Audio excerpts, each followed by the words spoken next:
Hello everyone and welcome back to the Cyclocross Social Podcast. Today we are here with the last race podcast of the 2020-2021 Cyclocross season.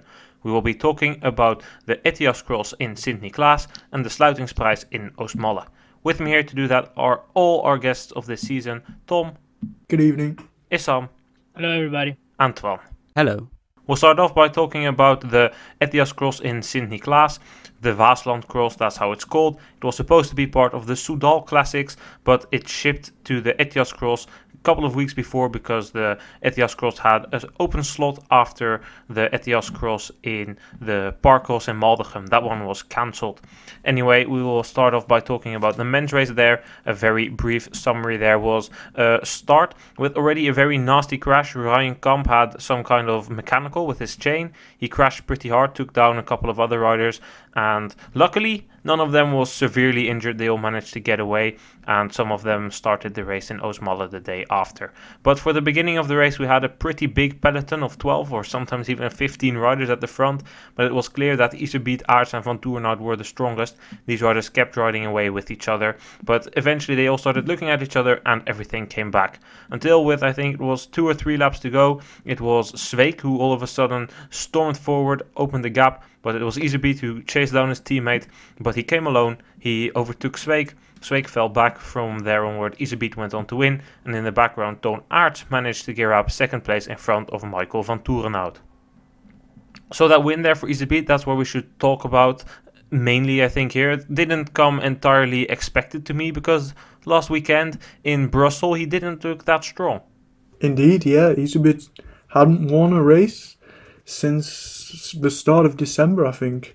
And yeah, a bit of a surprise coming in last weekend of the season. He obviously really wanted to end on a high. And yeah, I think it was a bit of a surprise he took the win yesterday. I think it was a deserved win, but once again, questionable tactics. He closed the gap on Sweeck when Sweeck was in front. And I did just mention he came alone, and it is true, he eventually closed the gap alone, but Corné van Kessel, the rider from Tormans, sat in his wheel until Iserby came up into 50 meters of Sweeck, and I think that is definitely a strange move once again. Yeah, I don't think it's questionable. I think it's just bad and not really taking care of your teammates. If you know, cyclocross is not really a sport where you depend a lot on your teammates, but once in a while you have to give and take a little bit, and I think especially at the end of the season where not a lot is at stake at this moment, a little bit of team tactics wouldn't do anything, and I don't think Iserby would be much better with the win here. I think morally he really wanted to win because it has been a while, but I definitely think that it wasn't the smartest move to try and chase his own teammate back with indeed Van Kessel close by. I think if Van Kessel had a good day, he could have stayed with him, and then you had a big problem. Yeah, for Van Kessel it was probably just a 2 or 3 degrees too warm because completely different conditions than last weekend when we were racing in the snow. Now we're racing in 15 degrees, kind of the temperatures we usually see at the beginning of the season. But I think nevertheless that Van Kessel rode a strong race and that the Tormans riders really ended this season on a good note. Somebody who also did that there in Sint Niklaas was Twan and Aerts. Twan, what do you think about the ride of Twan and Aerts there? It's just a very strong ride back to the start of the season where it is him battling against some of the Pauwels Sauzen guys, having to close down a lot at the start of the race. And unfortunately, it really was a little too much for him. And I think for him as well, it was very good to see that the Tormans guys were doing much better. It saved him a lot of work, I think. I think tactically you can't really say that Twan and Aerts set a foot wrong in that race. I think he definitely tried his best. Lars van der Haar also helped where he could, and Twan and Aerts took initiative. And by doing that, he made sure that the Tormans guys, or not the Tormans guys, that the Pauwels Sauzen guys couldn't play the dirty tactics of blocking the road in the single track sand sections or those type of things couldn't happen. And then we come to the Tormans guys with Van Kessel between there as well. It makes it a lot harder because then all of a sudden it's not one guy you need to look at, but 2 or 3. Anyway, let's run down the entire top 10 there. Iserby won in front of Aerts and Van Toornout as said. Van Kessel after a strong race ended 4th, with Laurens Sweeck in 5th, Lars van der Haar in 6th. Then we find Jens Adams in front of Niels van der Putten, Joran Wieseuren and Twan and Ruegg.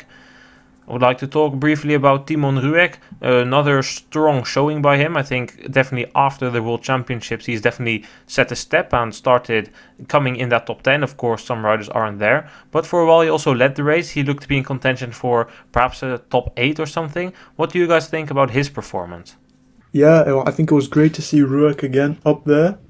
And yeah, having moved to the Steve Chanel's team, Cross Team Le Grande, which used to be Chazal Canyon, they've really shown they've been able to develop some French talent well, and obviously bringing on a Swiss man helps expand the team a bit more, and he seems to have been able to up his level already since joining that team. So maybe next year, if he focuses a bit more on cross, we'll see even better things from him to come. That would definitely be nice to see. I think there's definitely some serious competition from young guys coming towards him as well, but I think it will be interesting to see next season what he can do.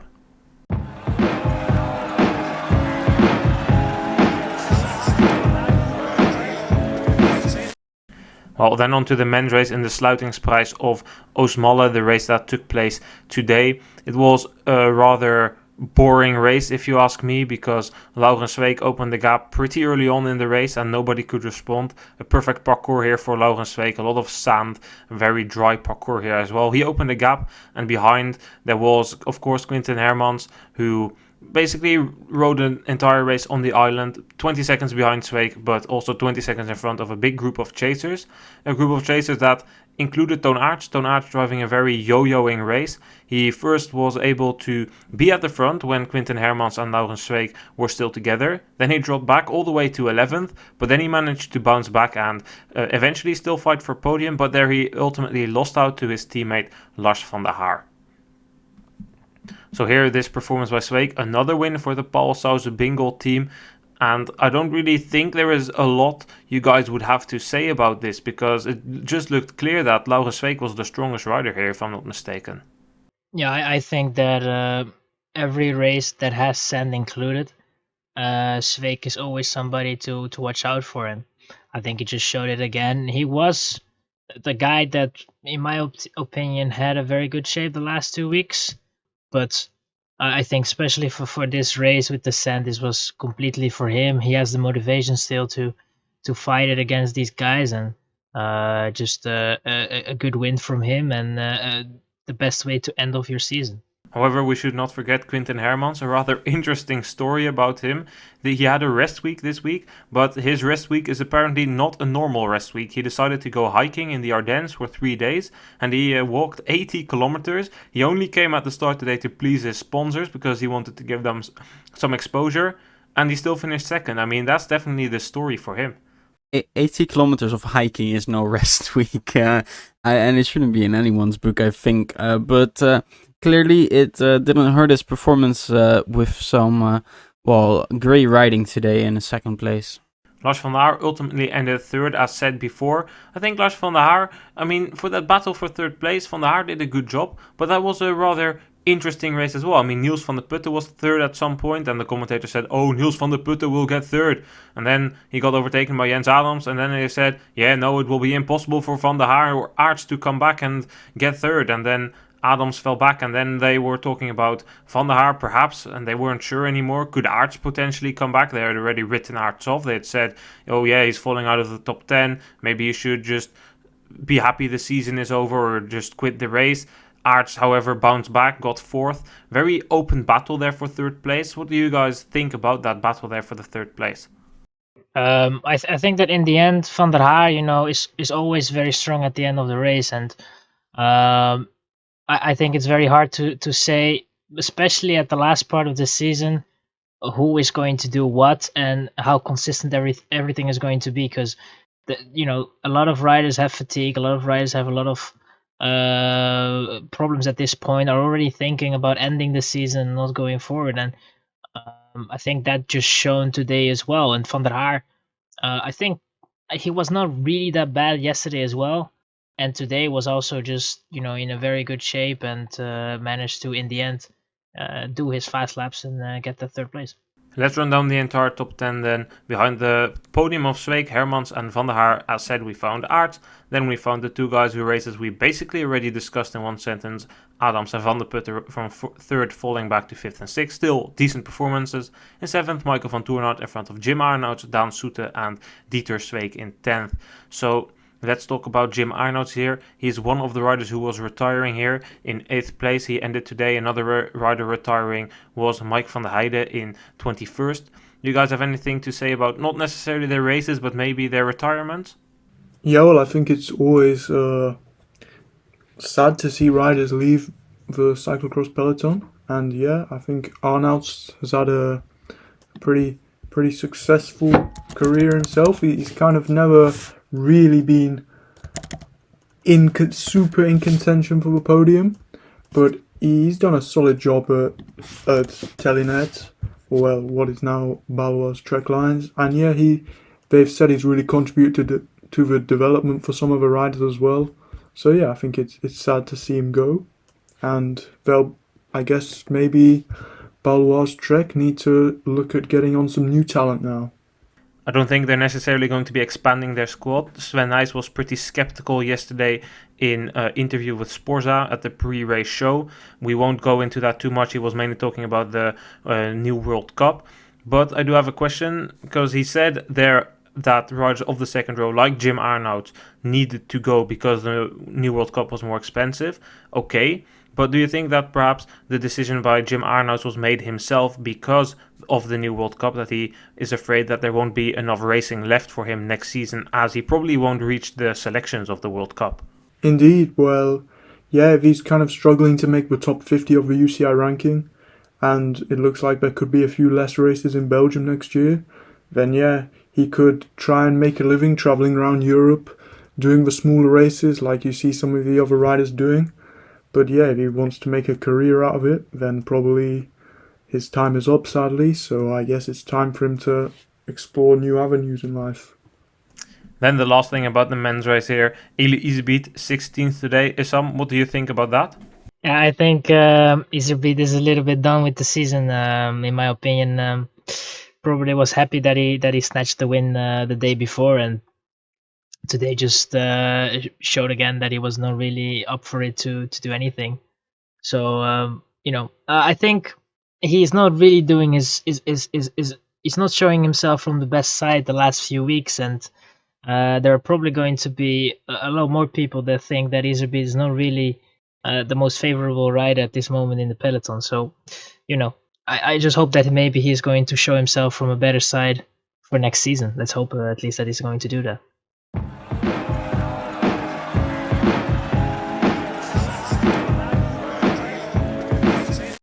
Well, then we'll talk about the women's races. The women's race in Sint Niklaas is first. No Brand, no Alvarado, two riders who decided to end their season after last weekend. I think there were a couple of more riders from the second row who decided not to come here anymore. But nevertheless, Denise Betsema, she was at the start and she won very comfortably in Sint Niklaas. Around the halfway point of the race, she opened the gap over Annemarie Worst and Sanne Kant. And from there on, comfortably went on to win the race. Annemarie Worst with a better showing, ending second in front of Sanne Kant in third. I don't think there is really much to say about both women's races. We'll come to Oostmalle a bit later, but Denise Betsema, the only of the big three that's still left racing here, and it definitely shows that they are a cut above the rest this season.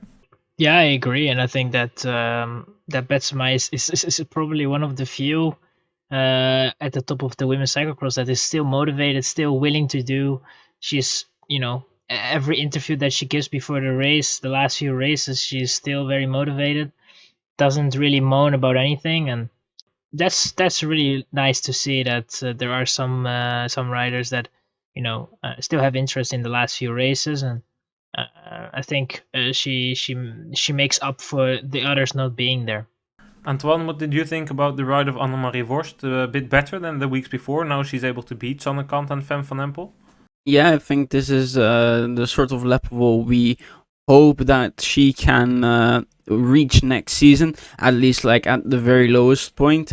It should always be ahead of Sanne Kant. I mean, last year she was probably one of the best, maybe even the best cyclocross rider of the season.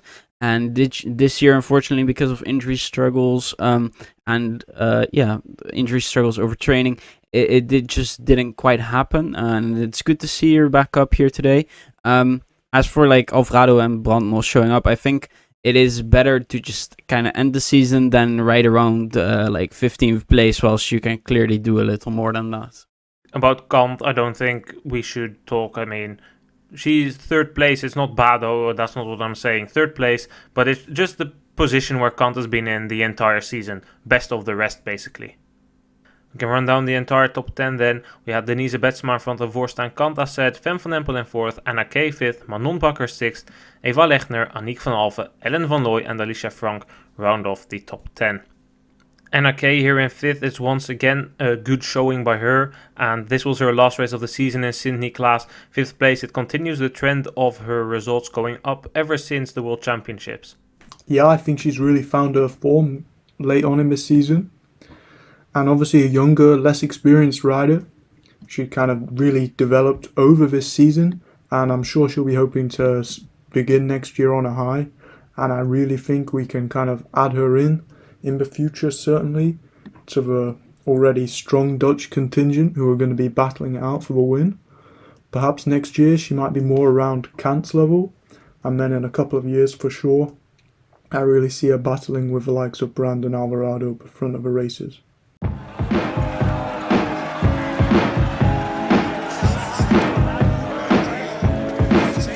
And then we can shift to the Sluitingsprijs Oostmalle for women, and here once again pretty similar scenario compared to the Sint Niklaas Cross. It was Denise Betsema here who opened the gap over Kant, and this time not Vorst but Van der Heijden again just before the halfway point of the race, and comfortably went on to take the win in front of Sanne Kant this time and Inger van der Heijden in 3rd. I mean, I don't see the point here to talk about Betsema or Kant as we already just discussed them. So I would like to ask you guys about Inger van der Heijden, 3rd place. What do you guys think about that? The temperatures go up, and I think that helps a little bit. It's also a little bit better parcours for her, I would say. But overall, she has improved over the last part of the season, and especially if you would compare it to where she started at. And how her season was going in the beginning, you would, really not consider that she would be able to reach a reasonable level. But she really showed some good races the last few weeks, and I think that she is someone that really needs a fast race, a race with high temperatures and not a lot of slippery stuff. And I think that today that was especially for her very good circumstances. I definitely agree with her. With her teammate Annemarie Vorst, I think she had the potential today to beat Van der Heijden. Vorst eventually ended 5th, but Vorst was very unlucky because Vorst had a shifting issue. She couldn't shift gears anymore, and she was on her heaviest gear, so she couldn't ride through the stand, and she needed to walk a fair amount of the parcours. And then eventually, when she was like 15th or something, she managed to ride back into 5th. She could still see Aniek van Alphen and Inger van der Heijden, but then she had a pretty bad crash, ending 5th. So I think for Vorst, it shows that she is better, and basically what we already said before, that she will be back next season and that the talent is definitely there. It's just not been her season this season, hasn't it? Yeah, I would agree with you. I think she's shown in the past, like European champion previously as well, that she can do it. And of course, last year in the World, she so nearly took the win. And I really think, this year, maybe not lived up to expectation, but I'm sure she'll be back in the future. And she's still a young rider, remember, and plenty more years up the top, I reckon. Well, let's run down the entire top 10 then for the last time this season. Denise Betsema in front of Kant, Van der Heijden, Van Alphen, Vorst. Then in 6th place, Alicia Frank in front of Loes Sels, Fem van Empel in 8th, Arzoufi in 9th, and Truije in 10th. Last person I want to talk about here is Arzoufi in 9th. At the very end of the season, she sneaks in her only 4th top 10 of the season, and then once again in not the cross with the strongest start list. Any of you have a clue what is going on with Arzoufi this season? No. And I think it has been a very down season for her. I think her only up was probably the championships that she got from Italy. And she surprised me there a lot, I would say, because that was something that wasn't really on the line if you would have looked to her previous results. But I don't know. I think she struggled with this season a lot. Might be preparation, might be a little bit of COVID issues. We don't know if she had it or something, or that something in the preparation was not going well. If you don't have a good summer, it's very hard to get in the season with a good shape and end the season as well in a good shape. And that might be the issue, that the preparation was just not there, and then you lack a little bit in the season for sure. Yeah, I agree. I mean, there has to be a story there because she is still young, and you would hope that she would still be progressing. And yeah, as Issam said, that national championships and an 8th place in Tabor really by far the peaks of her season, and the rest was really disappointing. It's definitely not good to see, and I hope she can bounce back next season. And there is a story we don't know about, or perhaps COVID affected her, but I would like to see her bounce back next season. Anyway, then I think we've had it for our final race podcast of this season. I would like to thank all of you for coming here today. Thank you for hosting. Thanks for having us on. Yes, thank you. Can I just say one more thing? Yes, go ahead. Take it away. I would give an honorable mention to Jens Adams, who was at the end of the race gave some ice creams to colleagues and to the guys that were helping there and stuff. And I think that was a very nice gesture from him, and a mention that should be something that should be mentioned. It was really a very human thing to do. Very nice to see. Very kind. Indeed, and I also hear Rebecca Farringer has been distributing some American cookies. So yeah, if you fancy sending some our way, I'm sure they'll be appreciated here. Ice cream and cookies, definitely what we need for the off season of cyclocross. Temperatures are rising, road season is coming up ahead, but we won't be ending the Cyclocross Social Podcast. Next season we'll be for sure be back with race podcast, but during the off season we will be making some podcasts. We're probably coming a season review at some point for both the men's and the women's race, and we'll be looking to keep a eye out on our cyclocross riders. What do they do on the road? What do they do on the mountain bike? Will Van der Poel become Olympic champion mountain bike? What will Alvarado do? Because she has ambitions as well. We'll definitely keep an eye out on that and make some podcasts about that. To our listeners, I would like to say thank you guys for tuning in every time this season and listening to us, even for the more boring races as we had this weekend. The hype was pretty down. Thank all you guys for listening, and we'll be back soon. Goodbye.